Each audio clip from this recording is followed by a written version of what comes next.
ভগবানকে আপন করতে গেলেই আপনাকে দুটি জিনিস একটু ধ্যান দিতে হবে। ভগবান বলছেন এই দুটি জিনিসের দ্বারা তুমি ভবরোগ হতে মুক্ত হয়ে শাশ্বত চিরন্তন আমার আলয়ে নিলয়ে আসতে পারবে, আর জরাব্যাধি জন্মমৃত্যু কর্মফল তোমাকে ভোগ করতে হবে না। দেখুন, সময় আর ভগবান এক। ভগবানের আর এক নাম কাল। কাল মানে সময়। সময় এবং ভগবান অভিন্ন। এই জন্য ভগবান বলছেন সময়কে কাজে লাগাও।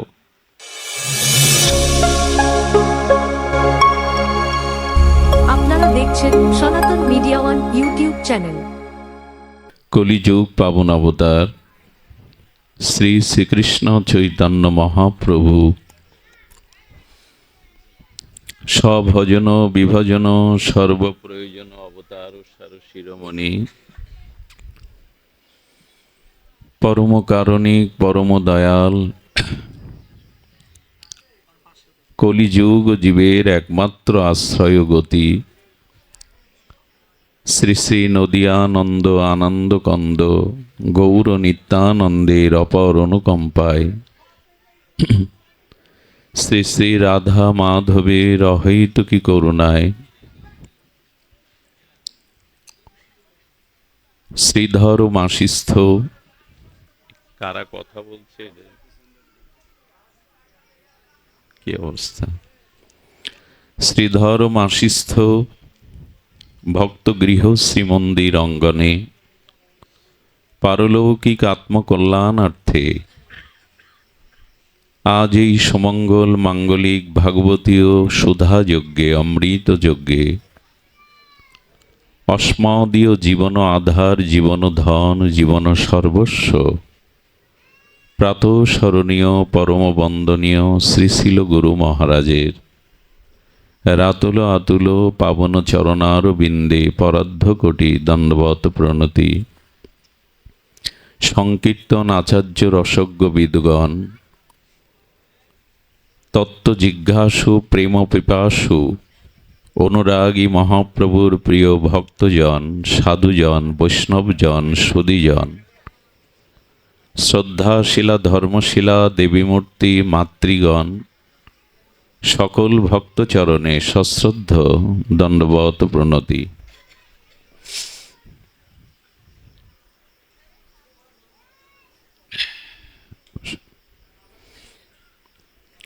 হরি ভক্তি সর্ববিপদ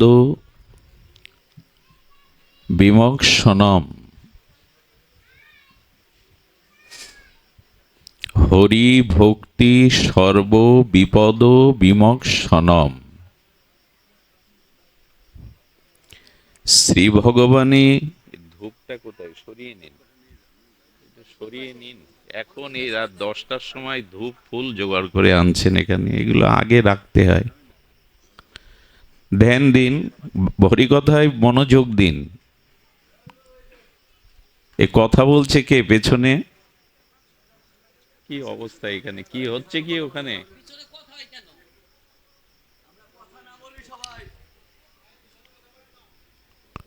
হরি ভক্তি সর্ববিপদ বিমোক্ষণম। যদি মহৎ কৃপায় সাধু কৃপায় ভজন ক্রিয়ার দ্বারা অনর্থ নিবৃত্তির দ্বারা কারো মধ্যে ভাব এবং ভক্তির উদয় হয়, তবে সর্ববিপত্তি বিনাশ হয়, সর্ববিপদ বিনাশ হয়। যেমন সূর্য উদয় হলে অন্ধকারের বিনাশ হয়, উদিত সূর্যের কিরণমালায় যেমন অন্ধকার বিনাশ হয় দূর হয়, তেমনি কারো হৃদয়ে মহৎ কৃপা সাপেক্ষ ভগবৎ ভক্তির উদয় হলে সর্ববিপদ থেকে সে বিপত্তি হতে মুক্ত হয়। শাস্ত্র বলছেন, যেমন যুদ্ধক্ষেত্রে যদি শূর এবং বীর অর্থাৎ দেবগণ এবং বীরগণ যুদ্ধে অবতীর্ণ হন, সেখানে কাপুরুষ ভীরু যোদ্ধারা পলায়ন করে, করে কি না? শূর এবং বীরগণ যদি কোনো যুদ্ধে উপস্থিত হয়, সেই যুদ্ধে ভীরু কাপুরুষ তারা সেই যুদ্ধ হতে পলায়ন করে। তদুপরি যার হৃদয়ে মহৎ কৃপায়, শ্রী গুরু কৃপায় ভক্তির উদয় হয়েছে, হরি ভক্তি সর্ব বিপদ বিমোক্ষণম, তার সমস্ত বিপদ অগ্নি করেই দূর হয়।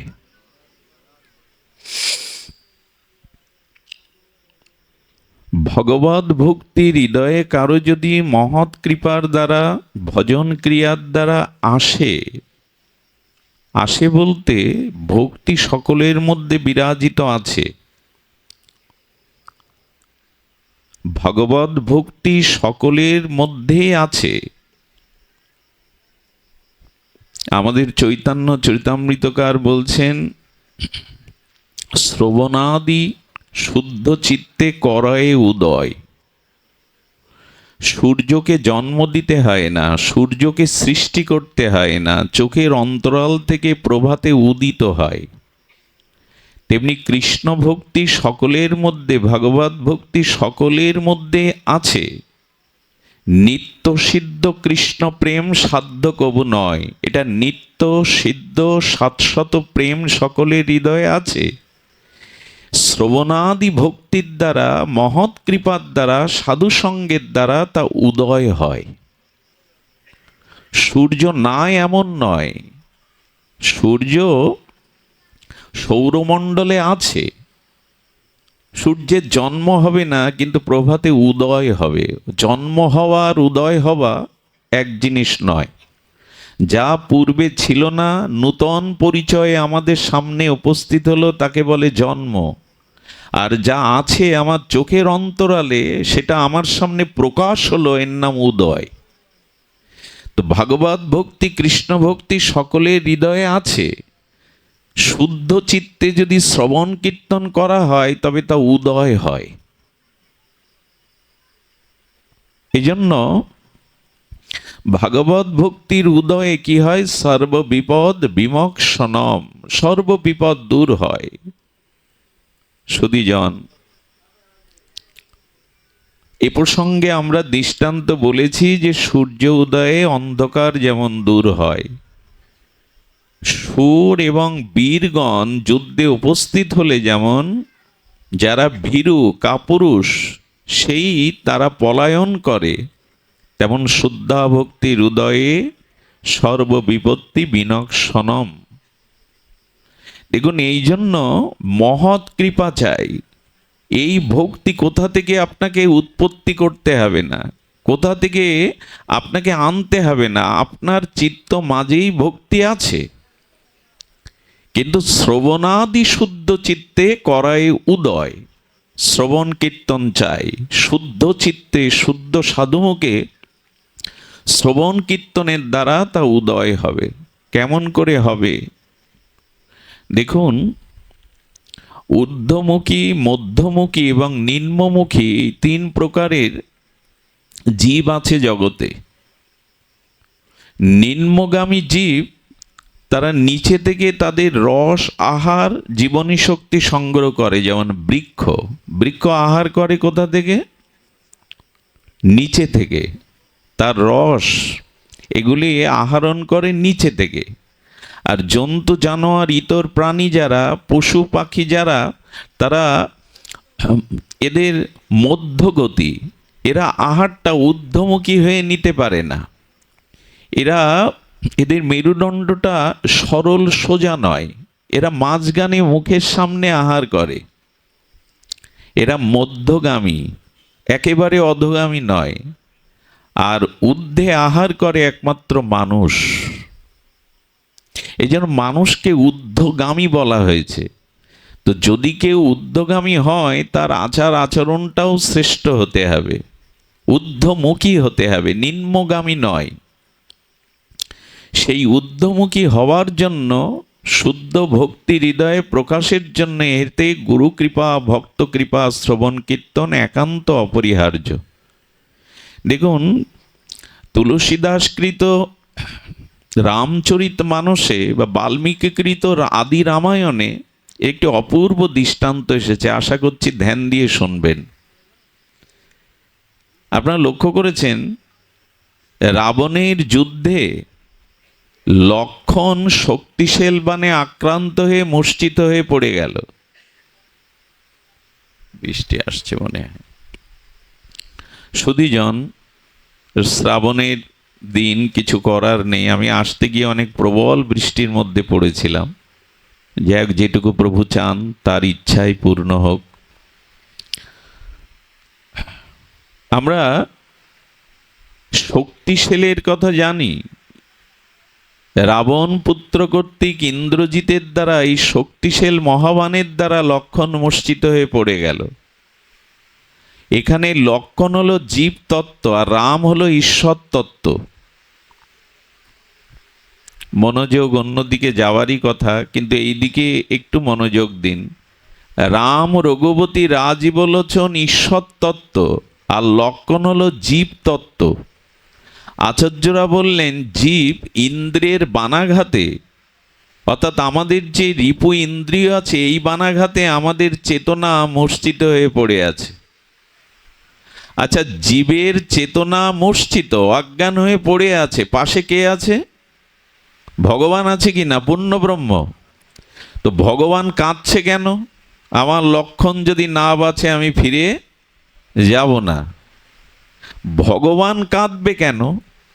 জীব মূর্ছিত হয়ে ভগবানের পাশেই পড়ে আছে, ভগবানের কর্মই করছে, তো রাম কাঁদবে কেন, শোক করবে কেন? এইখানেই বুঝবার তত্ত্ব লক্ষণ জীব তত্ত্ব, ঈশ্বর তত্ত্ব রঘুপতি রাজীবলোচন ভগবান রাম। উপায় কি করা হলো? আমার লক্ষণকে বাঁচিয়ে দাও, আমার লক্ষণের মূর্ছা ভঙ্গ করে দাও। তার জন্য কি প্রয়োজন? সুসেন বৈদ্য প্রয়োজন। রাবণের লঙ্কায় বৈদ্য মানে চিকিৎসক, সুখেন বৈদ্য, তাকে ডাকানো। স্বয়ং ভগবান তিনি পাশে আছেন, তার কোলেই আছে লক্ষণ, প্রভু তার চেতনা ফিরিয়ে দিতে পারছেন না। বৈদ্য ডাকতে হবে কেন? ডাক্তার ডাকতে হবে কেন? অর্থাৎ রঘুপতি রামচন্দ্র বোঝাচ্ছেন আমি ভগবান, আমি লীলাতেও এসছি, কিন্তু তোমার হৃদয়ে যে বিবেক চেতনা লুপ্ত হয়ে আছে ইন্দ্রের দ্বারা, বাণের দ্বারা, এজন্য সদ্গুরু রূপ ডাক্তার বা বৈদ্য রাখবে, আমি না। সদ্গুরুকে ডাকো। কি মার্মিক কথা দেখুন। সুখেন বৈদ্য, বৈদ্য মানে চিকিৎসক। রামচরিত মানসে বলা হয়েছে সদ্গুরু বৈদ্য বচন বিশ্বাসা। তুলসীদাস গোস্বামী বলছেন, আচ্ছা দেখুন, এই জগতে ডাক্তার কাছে যাবেন আপনি, এক এক ডাক্তার এক এক রোগের বিশেষজ্ঞ কিনা। একই হাসপাতালে এক এক জায়গায়, কেউ হার্টের, কেউ বা কিডনির। আচ্ছা, সব রোগ কি সারে ঔষধে? সব রোগ সারে? যাদের কষ্ট হচ্ছে তারা আশ্রয়ে যান, যদি ভিজে যাবেন না। সব রোগ সারে? চিন্তা রোগ সারে তো? ডাক্তারখানায় গেলে চিন্তা রোগ সারে তো? এই যে জগতে আসা যাওয়া ভবরোগ সারে তো? এর ডাক্তার কারা? এর ঔষধ কোথায়? এর ঔষধ হলো সাধু সঙ্গ, গুরু কৃপা। চিন্তা রোগ কিন্তু ডাক্তার দূর করতে পারবে না আপনার। আর ভবরোগের ঔষধ তো তাদের কাছে নাই। মা, যারা ভিজে যাচ্ছে, ওই যে বারান্দা আছে, মন্দির বারান্দা মনে হয়, ওইখানে যাও।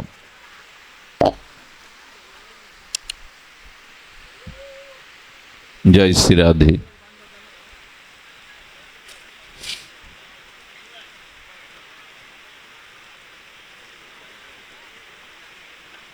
সুধীজন, ধ্যান দিন। সদ্গুরু বৈদ্য বচন বিশ্বাসা, অর্থাৎ চিন্তারোগ দূর করবার জন্য, ভবরোগ দূর করবার জন্য আমাদের প্রয়োজন সদ্গুরু সাধুরূপ বৈদ্য। আর এদের বাণী, এদের আদেশ, শাস্ত্র নির্দেশ, এই হলো ঔষধ।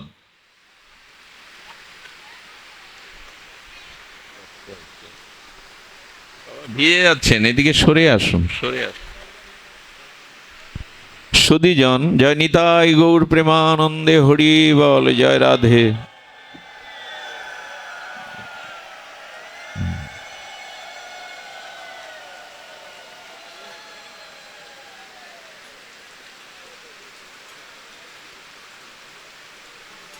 জয় শ্রী রাধে। এটিও মনসংযোগে আমাদের বিক্ষিপ্ততা আসে, তারপরেও হরিকথা আমরা বলে যাই, উপায় নাই। বলছেন সদ্গুরু বৌদ্ধ আর ঔষধ হলো তার বচন, সাধু বাক্য, গুরু বাক্য, শাস্ত্র বাক্য, এই হলো ঔষধ। এই ডাক্তার, এই ঔষধ এখন আমরা গ্রহণ করছি কিনা? পাঠ কি বন্ধ রাখবো? জয় রাধে।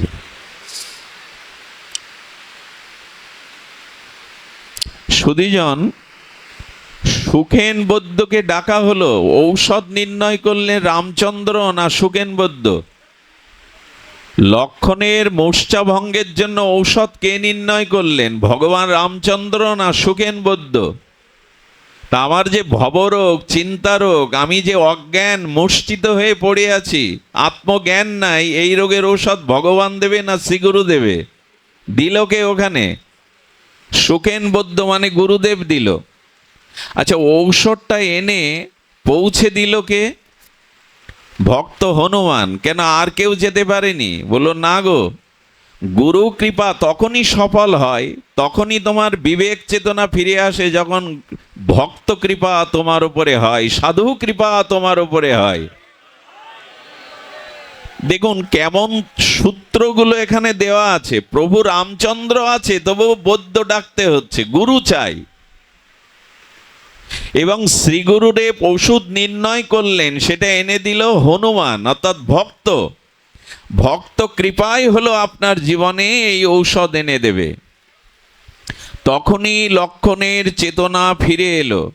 আমাদের যে আত্মচেতনা, আত্মবোধ আমাদের যে সুপ্ত হয়ে আছে, সেই ভক্তি যে সুপ্ত হয়ে আছে, একে জাগাবার জন্য সদ্গুরুদেবের কৃপা এবং ভক্ত কৃপা, এটি আমাদের একান্ত প্রয়োজন। তবেই না লক্ষণ সুস্থ হয়, তবেই না জীব জেগে ওঠে। প্রভুর চরণে আবার প্রণাম করে লক্ষণ বলল, প্রভু আমি আবার তোমার চরণে ফিরে এসেছি।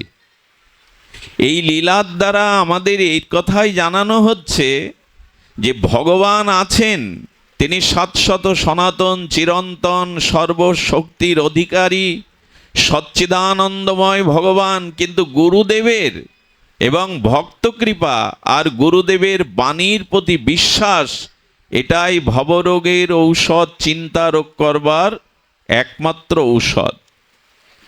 আমি সামান্য বলি, যেটি আরো ধ্যান দিয়ে শুনুন। দেখুন, ভগবানের প্রতি যদি আপনার বিশ্বাস আসে, শরণাগতি আসে, আপনি যদি শাস্ত্রবাক্য, গুরুবাক্যকে, সাধুবাক্যকে সুদৃঢ় নিশ্চৈত্তিকা বুদ্ধির দ্বারা বিশ্বাস করে থাকেন, আমি নিশ্চিত বলতে পারি আপনার জীবনে আর ভয়ের কোনো কারণ নাই। আমি বলছি না, শাস্ত্র বলছে ন মে ভক্ত প্রণশ্যতি, গোবিন্দ বলছেন সেই ভক্তের বিনাশ নাই। আজ আমাদের ভয় প্রবেশ করেছে, তো সেই নির্ভয় হওয়ার উপায় হলো, এখানে বলছেন, দেখুন গীতাতে ভগবান বলেছেন, সুহৃদাং সর্বভূতানাং জ্ঞাতামাং শান্তিমিষ্যতি।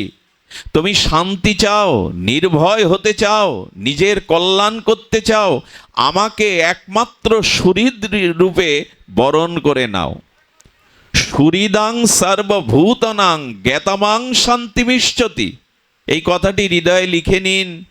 যে যদি শান্তি পেতে চান, নির্ভয় হতে চান, এই ভবরোগ চিন্তা থেকে মুক্ত হতে চান, ভগবানকে একমাত্র বন্ধু করে নিন, ভগবানকে একমাত্র প্রিয় পরম করে নিন। এ জগতে ভগবানের থেকে যদি কেউ আপন থাকে সংসারে, আপনার জীবন ছিন্ন ভিন্ন হতে বাধ্য। যদি শ্রীগুরু থেকে, ভগবানের থেকে সংসারে কেউ আপনার অতিরিক্ত আপন হয়ে থাকে, আপনার জীবন ছিন্ন ভিন্ন হতে বাধ্য। ভগবানের থেকে কাউকে আপন করতে চায়েন না, হৃদয়ের জায়গাটা তার জন্য, নির্মল জায়গাটা তার জন্য রাখুন। কেমন ভয় থাকবে না? খুব মন দিতে হবে কথাটির দিকে। এই দেশের রাষ্ট্রপ্রধান প্রাইম মিনিস্টার বা প্রধানমন্ত্রী যদি কারো পরিচিত জন হয়, সে চলতে ফিরতে নির্ভয়ে চলবে কিনা দেশে? প্রধানমন্ত্রীর সাথে, প্রাইম মিনিস্টারের সাথে আমার সখ্যতা আছে, বন্ধুত্ব আছে, পরিচয় আছে, সে ব্যক্তি নির্ভয় হবে কিনা, বুক ফুলিয়ে চলবে কিনা?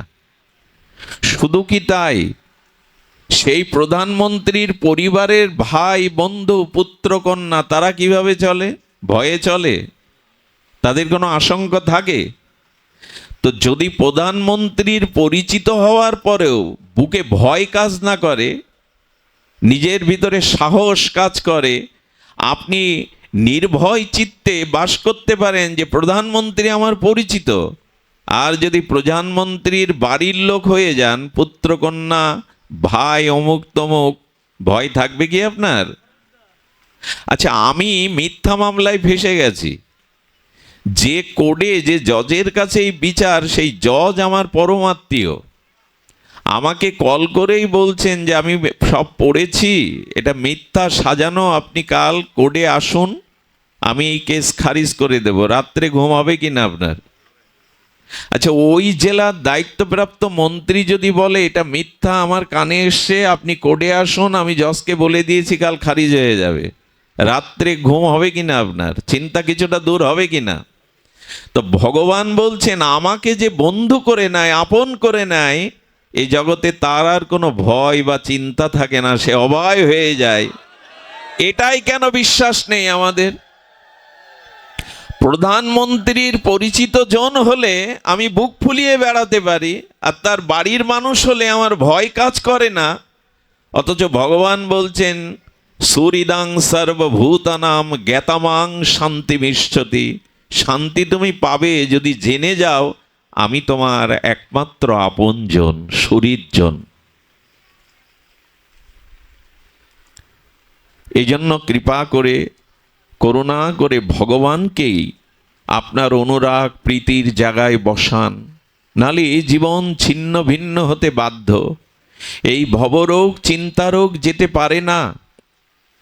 এই জন্য ভগবান কৃপা করে আমাদের সম্মুখে, দেখুন, এই ভগবানকে আপন করতে গেলেই আপনাকে দুটি জিনিস একটু ধ্যান দিতে হবে। খুব দার্শনিক বিচার করেছেন আমাদের আচার্যরা, কথা বলছে, দুটি জিনিস ধ্যান দিতে হবে। একটি হলো আপনাকে ভজন, অর্থাৎ ভগবত ভজন, যেটা আমাদের নববিধা ভক্তির যে ভজন ক্রিয়া আছে, এই ভজন গ্রহণ। আর দ্বিতীয়ত হলো সেবা। খুব মার্মিক কথা হলো, জগতে আমরা এসেছি মনুষ্যকুলে, ভগবান বলছেন এই দুটি জিনিসের দ্বারা তুমি ভবরোগ হতে মুক্ত হয়ে শাশ্বত চিরন্তন আমার আলয়ে নিলয়ে আসতে পারবে, আর জরাব্যাধি জন্ম মৃত্যু কর্মফল তোমাকে ভোগ করতে হবে না। এক সেবা ভাবনা রাখো, আর এক ভজন রাখো। খুব ধ্যান দেওয়ার কথা হলো, সেবাটা ভগবানকে না, এটা খুব নূতন কথা, সেবাটা স্ত্রী পুত্র, এই জগৎ সংসার, মানুষের প্রতি, সংসারের প্রতি সেবা ভাব। আর ভজন মানে অনুরাগ, প্রীতিটা, আপনত্বটা ভগবানকে দিতে হবে। এই হলো সংসার থেকে মুক্তির কৌশল, এটিই হলো প্রেম ভক্তি পাওয়ার কৌশল। যদি জগৎ থেকে আপনি নিতে চান, দিতে না চান, আপনি এই চক্র থেকে, এই চক্রবহ থেকে কোনো কালেই বেরোতে পারবেন না, কোটি জন্মেও বেরোতে পারবেন না। যদি মনে করেন সেবা আমি নিতে এসছি, দিতে নয়, সেবা নেওয়ার ইচ্ছা যখনই জাগবে আপনি ফেসে যাবেন। সেবাটা জগৎ সংসারের জন্য, আর আপনত্বটা, প্রীতিটা, সম্বন্ধটা, ভজনটা ভগবানের জন্য।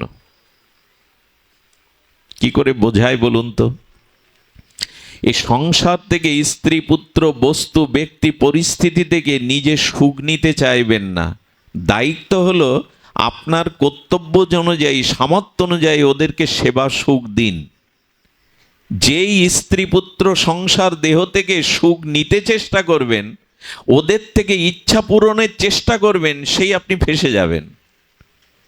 রহস্যময় গীতায় ভগবান এই জন্য বললেন, দেখো, কর্ম করো, কিন্তু ওদের থেকে সুখের আশা, ফলের আশা করতে কর্মণ্যে বাদিকা রাস্তে মা ফলেষু কদাচন, কথা আমরা কোটিবার শুনেছি কিন্তু ধ্যান দেইনি, এ কথাই আমাদের চরিত্রগত হয়নি। দেখুন, সৎসঙ্গ মানে কি, এই ভাগবত সঙ্গ মানে কি? 20 বছর শুনে যাব স্বভাব সংশোধন হবে না, এটি সৎসঙ্গ নয়।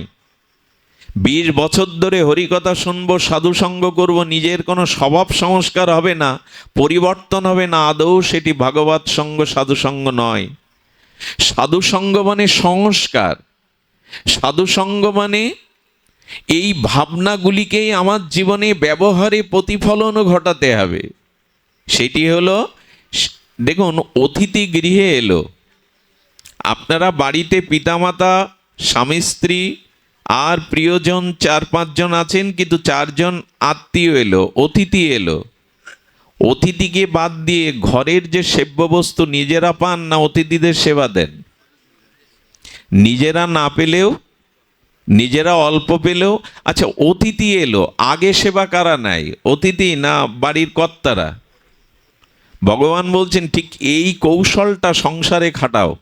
এ দেহ অতিথি, এ সংসারের স্ত্রী পুত্র সব আমি সাথে আনিনি, কেউ আমার সাথে আছে, এরা অতিথি, এদেরকে সেবা দিয়ে সন্তুষ্ট করো, এদেরকে আগে সেবা দাও, এদের ইচ্ছাটা তোমার কর্তব্য অনুযায়ী, ন্যায় নীতি অনুযায়ী পূরণ করো, কিন্তু ওদের থেকে কোনো সুখের আশা যেই করতে যাবে জড়িয়ে যাবে। কবে বুঝবো আর এ কথা? আর বুঝেছি আমরা, এখন তো নিজের সুখ পাই না বলেই চিৎকার করি, ও মনের মতো হলো না, ও কেন আমাকে দেখলো না, ওর অধিকার কেন পালন করলো না, এইখানেই তো জগৎ ফেসে যায়। অতিথিকে আগে খাওয়ান, মিষ্টি মুখ দিন, তাদের সেবা দিন, কারণ তারা অনাগত, এসেছে আবার চলে যাবে, তিথি ধরে আসেনি, বলে কয়েও আসেনি, এর আবার চলে যাবে। নিজেরা না খেয়ে যেমন অতিথিকে খাওয়ায়, হাসি মুখে কথা বলে তাকে বিদায় দিই, তেমন এই শরীর সংসার স্ত্রী পুত্র যারা, এরা অতিথির মতো, সাথে আসেনি, সাথে যাবেও না, মাঝখানে কর্তব্য অনুযায়ী ওদেরকে সুখ দিতে চেষ্টা করো, ওদের কাছ থেকে কোনো দাবি রেখো না, তাহলে আর পুনরায় জন্মের সম্ভাবনা। ধানের খোসা তুলে দাও, ওই থেকে আর অঙ্কুর হবে না।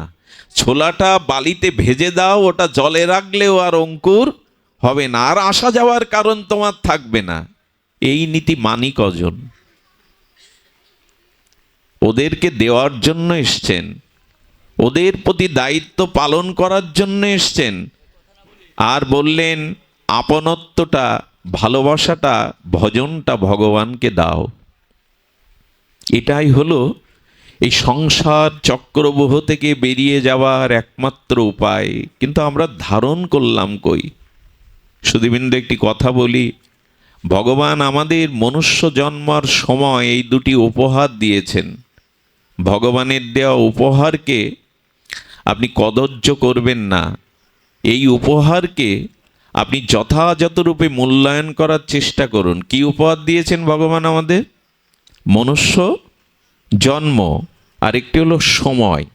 দেখুন, সময় আর ভগবান এক। ভগবানের আর এক নাম কাল, কাল মানে সময়, সময় এবং ভগবান অভিন্ন। এই জন্য ভগবান বলছেন সময়কে কাজে লাগাও। আচ্ছা, পৃথিবীর শ্রেষ্ঠ ধনী যিনি, তিনি গতকাল কোনো কিছু ফিরিয়ে আনতে পারবেন এই সময়টা কিনে? পৃথিবীর শ্রেষ্ঠতম ধনী গতকালের সময়টা কিনে ফিরিয়ে আনতে পারবেন? মূল্যবান কিন্তু সময়, যেটা আমরা নষ্ট করে ফেলছি, সময়ের সদ্ব্যবহার, সময়ের সৎ উপযোগ এটা করতে পারছি না। এটা ভগবানকেই উপেক্ষা করা। আমি বলেছিলাম এই তুলসী পত্রটা ওই বৃন্ত থেকে ছিন্ন করুন, ওখানে আর লাগাতে পারবেন না। যে গাছের পাতাটা আপনি ছিঁড়লেন, ওটা আর ওখানে আটা দিয়ে লাগান, লাগবে না, ওর সবুজত্ব, ও রস আর পাবে না। একটা পাতা ছিঁড়লে যদি আপনি ওইখানে না লাগাতে পারেন, লাগানো যাবে কিন্তু আগের মতো ওকে রসপুষ্ট করা যাবে না। এই সময়টা চলে গেলে এই সময়টা আর জুটতে পারবেন না, কোনো দিন ফিরে পাবেন না। সময় ভগবান এবং সময় অভিন্ন। এই জন্য ভগবান বলছেন আমি কাল, অর্থাৎ আমি সময়, আমাকে কাজে লাগাও। আমি এই উপহারটা দিয়েছি। এবং ভগবানের নিরপেক্ষতা দেখুন। আচ্ছা, প্রধানমন্ত্রীর জন্য আর ভিখারির জন্য দিন রাত 24 ঘন্টা হয় না আলাদা আলাদা হয়? আমাদের প্রত্যেকের জন্য সময়টা 24 ঘন্টা, না কারো জন্য 28, কারো জন্য 24? ভগবান কত নিরপেক্ষ, বলছেন 24 ঘন্টা সময় আমি সবার জন্য বরাদ্দ করেছি, রাজার জন্যও যা, ভিখারির জন্যও তাই। কারণ কি জানো, আমি চেয়েছি এই সময়রূপ আমাকে যথাযুক্ত ব্যবহার করে তুমি উদ্ধার হও। কিন্তু কাল বা সময় আমরা অযথায় ব্যয় করছি। মার গর্ভ থেকে কি বিড়ি সিগারেট টানা শিখে এসেছিলাম? নেশা কোনো মার গর্ভ থেকে শিখেছিলাম? মানুষকে কষ্ট দিয়ে কথা বলা, মানুষকে যন্ত্রণা দেওয়া, দুঃখ দেওয়া, পরিহাস করা মার গর্ভ থেকে শিখেছিলাম? সময়ের ব্যবধানে যখনই আমি কুসঙ্গে পড়েছি, এগুলো কুসঙ্গ থেকে শেখা আমার। অসৎ সঙ্গে সময় ব্যয় করবেন না, দয়া করে হাত জোড় করি। অসৎ সঙ্গে সময়টা দেবেন না, অসৎ কাজে সময়টা দেবেন না। সময় বড় মূল্যবান। আচ্ছা, আমার আয়ু 5 মিনিট আছে, আমাকে কোনো দেশের প্রধানমন্ত্রী করলেন, অঢেল সম্পত্তির অধিকারী করলেন, সুন্দরী যুবতী রানী দিলেন, 5 মিনিট সময় জীবনে যার, এগুলো কোনো কাজে আসবে বাবা? এইগুলো মূল্যবান না সময় মূল্যবান? তার গুরুত্ব কতটুকু আমাদের কাছে? সময়কে কি গুরুত্ব দেই আমরা? সময়কে গুরুত্ব দিন, এটা ভগবানের শ্রেষ্ঠ উপহার। প্রধানমন্ত্রী এবং একজন দিনমজুরের জন্য ভগবান 24 ঘন্টা সমান বরাদ্দ করে দিয়েছেন। আমার উপহার পার্থক্য থাকবে কেন? পক্ষপাতিত্ব থাকবে না। 24 ঘন্টা কাজে লাগাও। 24 ঘন্টাকে একটু ভাগ করুন, 6 ঘন্টা ঘুমান, 24 থেকে 6 বাদ গেলে কয় ঘন্টা থাকে? কত? 18 ঘন্টা। 10 ঘন্টা চাকরি, ব্যবসা, শ্রম দিন। 18 থেকে 10 বাদ গেলে কত থাকে? 8 ঘন্টা। এই 8 ঘন্টার মধ্যে 4 ঘন্টা স্নান, খাওয়া, আহার বিহার, একটু বসা, একটু কারো কথা বলা করুন। 4 ঘন্টা বাদ দিলে আর কত থাকে? এই 4 ঘন্টা সৎসঙ্গ, সদ্গ্রন্থ, হরিনামে কাটান যদি বাঁচতে চান। 4 ঘন্টা পড়ে মরুক, গুরুদেবের আহ্নিকটা করারও আমরা সময় পাই না। আমি সকল কাজের পাই হে সময়, তোমারে ডাকিতে পাইনি। আমার সকল কাজের সময় আছে, তোমাকে ডাকবার মতো সময়। ভোজনটা 3 বেলা হয়, ভজনটা। আচ্ছা, কেউ কে আক্ষেপ করে বলে না আমি ভোজনের সময় পাইনি। হাটে মাঠে ঘাটে ভোজনটা তো সেরে নেয় ক্ষুধা লাগলে, কিন্তু ভজন? ভগবান বলছেন সময়ের মূল্য যে দেয়নি, সময়কে যে যথাযথ মূল্যায়ন করেনি, এ জীবনে এই সংসার চক্রবহ থেকে সে নিষ্কৃতি পাবে না।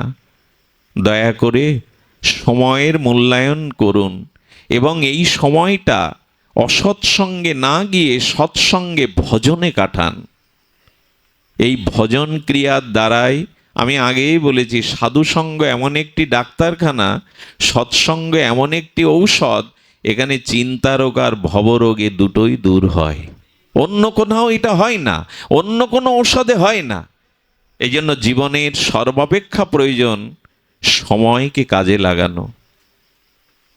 সুধীবৃন্দ, ভগবানকে যদি আপন করা যায় তাহলে কি হয়? তাকে আপন করতে পারলেই এই সংসারের থেকে মুক্ত হই। আর যদি অন্যকে সেবা ভাবনা দিয়ে দেখি, সুখ কারো কাছ থেকে আশা করবেন না। এবং দয়া করে একটা কথা লিখে নিন হৃদয়ে, আমার অনুকূলতায় সবাই চলুক, মানে আমি যেমন চাই পৃথিবীটা তেমন হোক, সবাই তেমন করে চলুক, এই আশাটাই দুঃখের কারণ। আপনার অনুকূলে জগৎকে চালাতে চাইবেন না, পরিবারকে চালাতে চাইবেন না, সবাই আমার মতো হয়ে আমার অনুকূলে চলুক, কখনো না। দশরথ চিন্তা করলো আমার রামকে আমি রাজা করব, এই ইচ্ছা পূরণ হলো দশরথের? না মৃত্যু হলো? তো ভগবানের বাবার ইচ্ছা পূর্ণ হয়নি, আপনি কি ইচ্ছা পূর্ণ করার চেষ্টা করছেন? সব দুঃখটা তো ওইখানেই যে আমরা আমাদের সব ইচ্ছা পূরণের চেষ্টা করছি, যেটা হওয়া সম্ভব নয়। সব ইচ্ছা রাখবেন না। সব আমার অনুকূলে চলুক, এটাই হলো আমাদের ব্যাধি, এটাই যন্ত্রণার সৃষ্টি করে। আমার অনুকূলের সবাই চলুক বা এই আমার অনুকূলেই বিধি ব্যবস্থা তৈরি হোক, কখনো না। পঞ্চপাণ্ডবদের বনবাসে যেতে হয়েছে, ভিক্ষা করতে হয়েছে, দ্রৌপদীকে বস্ত্রহরণ করতে হয়েছে, কুন্তির পতি মারা গেছে, তাদেরকে বিষ খাওয়ানো হয়েছে। ভগবান যাদের কাছে ছায়ার মতো পড়ে থাকেন, তাদের ইচ্ছাও কি সব ঘটেছিল? কথা বলুন, ঘটেছিল? ঘটেনি। আপনি আপনার ইচ্ছা মতো কেন জগৎকে দেখতে চাইছেন? আপনি আপনার ইচ্ছা মতো কেন পারস্পরিক সম্পর্কগুলো দেখতে চাই? আপনার অনুকূলে কিছু হবে না। বরঞ্চ সৃষ্টিকে, পরিস্থিতিকে আপনি বদলাতে যাবেন না, পারবেন না। আপনার দৃষ্টি বদলান। বোঝা যায় কথাটি? পরিস্থিতি আপনার হাতে নেই, পরিবেশ পরিস্থিতি আপনার হাতে নেই যে আপনার ইচ্ছা মতো অনুকূল মতো সব চলবে। আপনি দৃষ্টি বদলান, প্রভু যা হচ্ছে তা যেন মেনে নেওয়ার মতো ধৈর্য থাকে আমার। যা কিছু হচ্ছে তোমার ইচ্ছায়। রাম রাজমুকুট পরে অভিষিক্ত হবে, বনবাসে যাচ্ছে, রাম রাজি।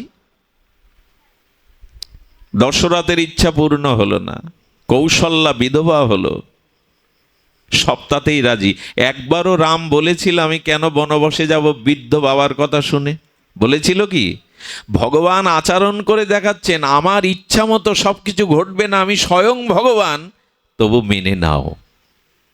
পরিস্থিতি যেমন আসুক, তোমার অনুকূলে তাদের চালাতে যেও না, তা হবেও না কখনো। বরঞ্চ পরিস্থিতি না বদলিয়ে, সৃষ্টি না বদলাতে না পারো, তোমার দৃষ্টিভঙ্গি বদলাও। প্রভু যা হচ্ছে তা মেনে নেওয়ার মতো শক্তি দাও, আমি যেন আমার আদর্শে অটুট থাকতে পারি। এই জন্য শাস্ত্র বলছেন যে দেখুন, আপনি দান ধ্যান করুন, আপনি তীর্থ পর্যটন করুন, আপনি সৎকর্ম করুন, এইগুলির পুণ্যফল অর্ধ। আর ভগবানকে সর্বদা হৃদয়ে স্মরণ করা, তার ইচ্ছাকে মেনে নেওয়া, এর পুণ্যটা পরিপূর্ণ। আবার বলি কথাটি, দান ধ্যান তীর্থ পর্যটন সৎকর্ম, এর পুণ্যের ফল অর্ধ, আর্ধেক। আর ভগবানকে হৃদয়ে স্মরণ করা, এটি অর্ধপূর্ণ নয়, পরিপূর্ণ। আচ্ছা, আবার দেখুন, আপনি হিংসা করছেন, পাপ করছেন, তার ফল আর্ধেক, কারণ পাপ পুণ্য দুটোই থাকে আমাদের। আপনি হিংসা করছেন, পরশ্রী কাতরতা, লোকের সর্বনাশ করছেন, এই পাপটা অর্ধেক। কিন্তু ভগবানকে ভুলে যাওয়া পরিপূর্ণ পাপ। ভগবানকে ভুলে যাওয়ার থেকে বড় পাপ আর জগতে, অন্যান্য পাপ অর্ধেক, কিন্তু ভগবানকে ভুলে যাওয়ার থেকে বড় পাপ এ জগতে নাই। আর ভগবানকে স্মরণ করার থেকে পরম ভক্তি সাধনার নাই। তো আমরা, আমাদের যদি মনে হয় সময় ভগবান, তাহলে প্রত্যেকটি সেকেন্ডকে, মুহূর্তকে আর আমরা মনে করব এটা ভগবানের দেওয়া উপহার, এটা যেন নষ্ট না করি, কোনো দিন নষ্ট না করি। সময়ের মূল্যায়ন যিনি করেননি, এ সময় ভগবান একদিন বলছে, দেখো, যদি সময়ের মূল্যায়ন না করো এবং সৎসঙ্গ না করো, নিজের আত্মকল্যাণের চেষ্টা না করো, তবে আমি তোমার কাছে যাব, আমি একদিন তোমার কাছে আসব। বলে, ভগবান তোমাকে স্মরণ করলাম না, সাধনা করলাম না, তুমি আসবে? বলে, হ্যাঁ, আমি কাল রূপ যম হয়ে তোমার কাছে যাব। আমি ভগবৎ স্বরূপে তোমার কাছে যাব না, যম রূপ কাল হয়ে তোমাকে গ্রাস করতে আসবে। কিন্তু ভগবান কালের সদ্ব্যবহার না করলে একদিন মহাকাল রূপ যম আসবে আমাকে নিতে। কালের সদ্ব্যবহার যেন আমরা করতে যাই এবং ভগবানকে আমরা যেন ভুলে না যাই। ছোট্ট এই অনুরোধটুকু, সৎসঙ্গ মানে অসৎ ভাবনাকে, অসৎ ক্রিয়াকে, অসৎ ব্যবহারকে জীবন থেকে তাড়িয়ে দেওয়া, জীবন থেকে বিতাড়িত করা, এরই নাম সৎসঙ্গ। সৎসঙ্গ মানে 2 ঘন্টা এই দার্শনিক ছোট ছোট তত্ত্ব কথা, লীলা কথা শুধু শ্রবণ নয়। এর দ্বারা সংস্কার হওয়া, অর্থাৎ আমার সৎ কাজে বৃত্তি আসবে, প্রবৃত্তি আসবে, ব্যবহার আসবে। আমি প্রত্যেকটি সৎ ভাবনা, সৎ কাজে নিজেকে নিয়োগ করব, এর নাম সৎসঙ্গ। আর যদি এইভাবে আসা যাওয়া চলতে থাকে, শ্রবণ করতে থাকি, যদি প্রয়োগ না করি, তাহলে আমাদের জীবনে এই সৎসঙ্গ খুব বেশি কাজে দেবে না। এই আসা যাওয়া এবং এই কথাগুলি শ্রবণই আমাদের প্রকৃত সারাৎসার হবে না। এই জন্য দয়া করে, কৃপা করে সংস্কারের জন্যই সাধুসঙ্গে আসুন, যাতে সংস্কার হতে পারি। এই কথাগুলিকে বিশ্বাসের সহিত, দৃঢ়তার সহিত একটি উপদেশও যদি ধারণ করতে পারেন, একটি উপদেশ যে ভগবানকে ভুলে যাওয়াটা পাপ, ভগবানকে স্মরণ করাটাই ভক্তি, যেন সর্বকাজে সব অবস্থানে তোমাকে স্মরণ করতে পারি। তবে স্মরণটা আসে না, ভালোবাসা না থাকলে, অনুরাগ না থাকলে, প্রীতি না থাকলে তার স্মরণ আমাদের জীবনে কখনোই আসে না। এই জন্য ভগবানকে স্মরণ করার জন্যই শ্রবণ, কীর্তন, সাধুসঙ্গ অপরিহার্য। এগুলি তার নাম, রূপ, লীলা শ্রবণ করতে করতেই আমাদের চিত্তে সেই মাধুর্যগুলি প্রকাশ হয়ে পড়বে, আমাদের চিত্তে ওই মাধুর্যের স্ফুরণ ঘটবে। এই জন্য শাস্ত্র বলছেন যে ভগবানের সামনে কৃতজ্ঞতাটি জানান আর বলুন, তুমি সময়, জীবন, বিবেক, সাধুসঙ্গ, হরিকথা, হরিনাম, শাস্ত্র, তীর্থ, ধাম দিয়েছ, তোমার এই উপহার আমি কাজে লাগাবো। আপনাদের একটা মিষ্টি কথা বলি। আচ্ছা, বিপি কাদের আছে? বিপি মানে হাই ব্লাড প্রেশার। অনেকের আছে, তাই না? আমারও আছে, রাত জেগে জেগে এটা বেঁধেই গেছে। তো হাই ব্লাড প্রেশার কি খুব ভালো? ভালো না। আবার যাদের প্রেশার, বিপি খুব নিচে, এটাও কি ভালো না? দুটোই রোগ। বিপি যদি নিচে হয় এটাও যেমন রোগ, বিপি ঊর্ধ্বগামী হলেও এটাও রোগ। তো ভগবানের সামনে আমরা এই দুই প্রকার রোগী যেন না যায়। এক প্রকার হলো, ভগবান আমার কপাল মন্দ, আমাকে কৃপা করনি, সব দুঃখ যন্ত্রণা আমার জীবনে। এটা হলো লো প্রেশার। সময় দিয়েছেন, সাধু দিয়েছেন, বিবেক দিয়েছেন, হ্যাঁ, এত কিছুর আয়োজন করেছে পৃথিবীতে ভগবান, বিগ্রহ রূপে, নাম রূপে, সাধু রূপে, তুলসী রূপে, প্রসাদ রূপে, হরিনাম রূপে। এরপর বলছি, প্রভু আমার দিকে তুমি তাকাও না, আমি হতভাগা, আমি কিছুই পেলাম না। এ লো প্রেশার, এও রোগ। আরেকটি রোগ হাই প্রেশার। আমি কম বুঝি, আমি কম জানি যে মাটিতে গিয়ে বসতে হবে ওনার কথা শুনতে। ধনের অহংকার, বিদ্যার অহংকার, রূপের গর্ব, এও হাই প্রেশার। এ দুটোই রোগ। এই দুটোই কিন্তু আপনার জীবনের হানিকারক হতে পারে। এই জন্য ভগবানের সামনে গিয়ে কৃতজ্ঞতা জানান, প্রভু যেভাবে রেখেছো, যেমন রেখেছো, এটা তোমার দান, এটা তোমার কৃপা। দেখুন, আমাকে একজন দুপুরে প্রশ্ন করছিল। প্রশ্নটা হলো এই, দাদাজি, যিনি ভগবান বিশ্বাস করেন না এমন নাস্তিক জগতে অনেক আছে, তারা অনেক ডক্টরেট, তাদের অনেক পরিচিতি জগতে, সারা বিশ্বে তাদের সুনামও আছে, এদের অর্থবিত্ত যশ খ্যাতিও আছে, যারা ভগবান মানে না। আপনাদের এই কথাগুলি আমরা তো মিলাতে পারি না। তার এত পদ, মর্যাদা, সুখ, ডিগ্রি, সে জগতের এত সুনাম পাচ্ছে। আবার যারা হরি হরি করছে, ভগবানকে ভজন করছে, তাদেরও আবার দুঃখ তো দুঃখ। আপনারা বলেন হরি স্মরণ করলে বিপদ থাকে না, দুঃখ থাকে না। এই কথার মিল কোথায় বলুন তো? প্রশ্নটা তো আসতে পারে। যারা ভজন করে না তারাও কোটিপতি, যারা ঈশ্বর মানে না তাদেরও সমাজে প্রতিপত্তি, সম্মান আছে। আর যারা ভগবানকে ডাকে এরাও ধনী হয়, এরাও কোটিপতি হয়। তাহলে পার্থক্য কি ভজনের? ভগবান মানতে যাব কেন? এত বিধিনিষেধের মধ্যে যাব কেন? হৃদয়টাকে ভগবানে অর্পণ করব কেন যদি ভজন না করেও পাই?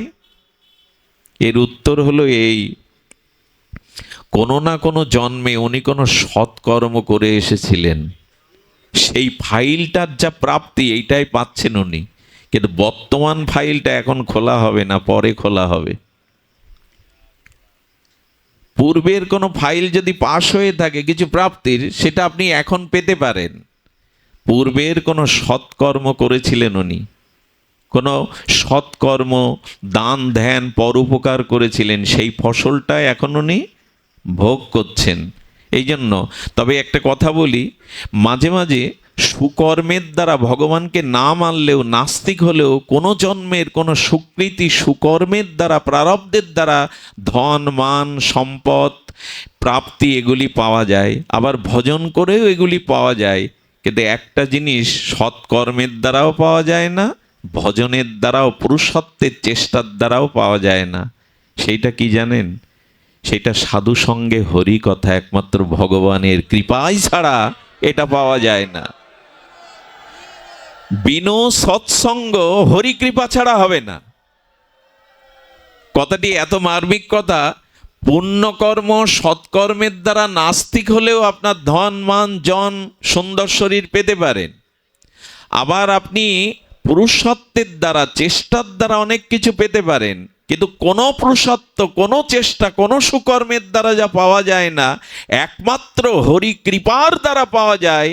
এটি সাধু সঙ্গে হরি কথা, মহৎ সঙ্গে হরি কথা।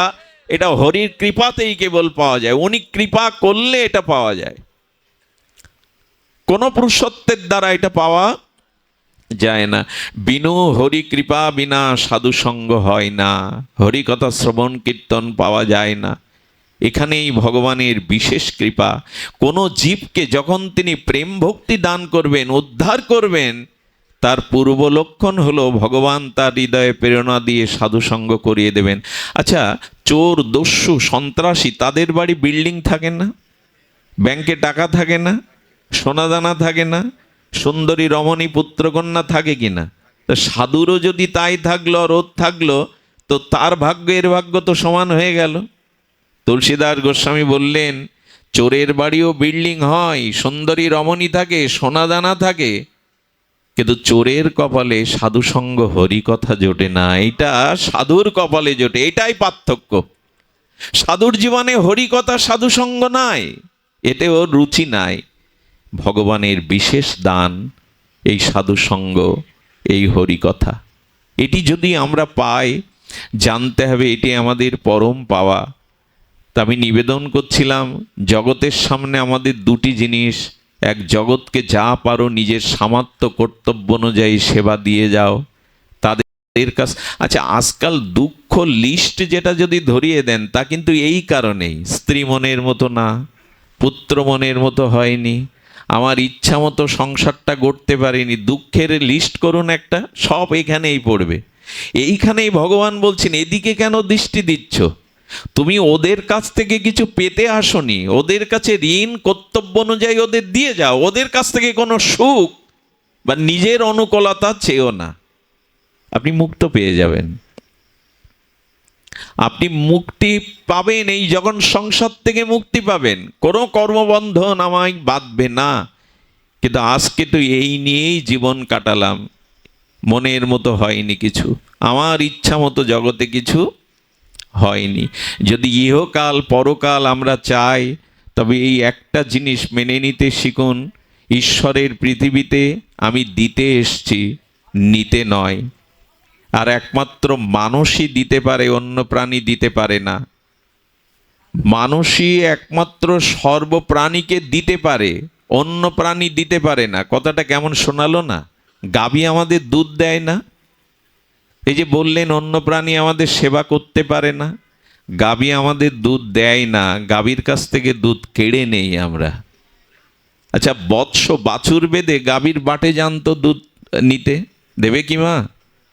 দেবে? বাছুরটাকে, বৎসটাকে গাভী দুধ দেয় কেন জানেন? বৎসটা বাৎসল্য প্রেমে গিয়ে ধুধু দেয় মায়ের বাটে, আর ওই বাৎসল্য প্রেমবতী গাভী মা ওই বাছুরকে দেওয়ার জন্য বাট থেকে, আর আমরা ফাঁকে কি করি, চালাকি করে বাছুরটাকে সরিয়ে দিয়ে দুধটা আমরা, ও দিল না আমরা নিলাম। মানুষ একমাত্র সকলের সেবা করতে পারে, অন্য প্রাণী আপনার সেবা করতে পারে না, সেবাটা, আচ্ছা গাছের কোনো ফল আমার বাড়ি পর্যন্ত আসে কি না আমি পারি ফলটা? আচ্ছা ও ঝড়ে পড়ে গেল কি পেকে পড়ে গেল কি আমার বাড়ি পর্যন্ত আসে না, আমাকে গিয়ে নিয়ে আসতে হয়? সেবা করতে পারে না, আমি সেবাটা ওর কাছ থেকে নিয়ে আসি। এভাবে হিসাব করুন তো, এভাবে হিসাব করুন। প্রত্যেক প্রাণী জগতে সেবা দেয় আমাদের বটে, কিন্তু সেবাটা আমরা তাদের কাছ থেকে নিয়ে আসি, তারা দিতে পারে না। এই একমাত্র মানুষ পিতা মাতা সমাজ দেবতা এমনকি প্রয়াত পিতৃকুল মাতৃকুলেরও সেবা দিয়ে উদ্ধার করতে পারে। এই ক্ষমতাটা একমাত্র মানুষের আছে। সমস্ত প্রাণীর সেবা মানুষ করতে পারে। সেবাই তো ধর্ম। সেবা যার নাই তার জীবনে ধর্ম নাই। এই জন্য মানুষই একমাত্র প্রাণী। কেমন করে দেখুন, হাতির পিঠে যে মাউতটা হাতিকাটাকে পরিচালনা করে, তার বয়স অল্প, শক্তির বিচারে ওর মতো বাচ্চাকে হাতি পায়ে পিষ্ট করে 10টা একসাথে মেরে ফেলতে পারে, অথচ ওর কথায় হাতি চলছে। ও যেদিকে যেতে বলছে মাউত সেদিকেই যাচ্ছে। আমি অনুরোধ করব সেবাটা রাখুন। সেবা নিলে কিন্তু বদ্ধ হয়ে যেতে হয়। আচ্ছা স্রোতস্বিনী নদীর জলটা নদীর কোলে গর্তের মধ্যে আবর্ত করে রাখলেন। স্রোতস্বিনী নদীর জল 1 মাস 2 মাস 6 মাস পরেও সে শুদ্ধ আছে, মলিনতা পায়নি। কিন্তু ওই স্রোত থেকে নদীর জলটা নদীর তীরে কোনো গর্তের আবর্তের মধ্যে যদি 2 মাস রেখে দেন, স্রোত হারা হয়ে ও দূষিত হবে কিনা? মানুষ যখন অন্যের কাছ থেকে শুধু নিতে চায়, অন্যের অধিকার, নিজের অধিকার অন্যের কাছ থেকে আদায় করতে চায়, তখনই তার ভিতরে দূষণ এসে যায়। কিন্তু স্রোতের মধ্যে থাকলে তার দূষণটা আসে না। দয়া করে এই জন্য সৎসঙ্গ থেকে সংকল্প নিন, দৃঢ়তা নিন যে আমরা যেন সেবায় মনোযোগী হতে পারি। আর এই পৃথিবীকে, সৃষ্টিকে, পরিস্থিতিকে যেন আমি আমার অনুকূলে বেঁধে রাখতে না চাই। এরাই সব আমার মতো চলবে, এই বন্ধনটা খুলে দিন, এদের মুক্ত করে দিন, দিয়ে আপনার কর্তব্য যেটুকু সেটুকু তাকে দিন।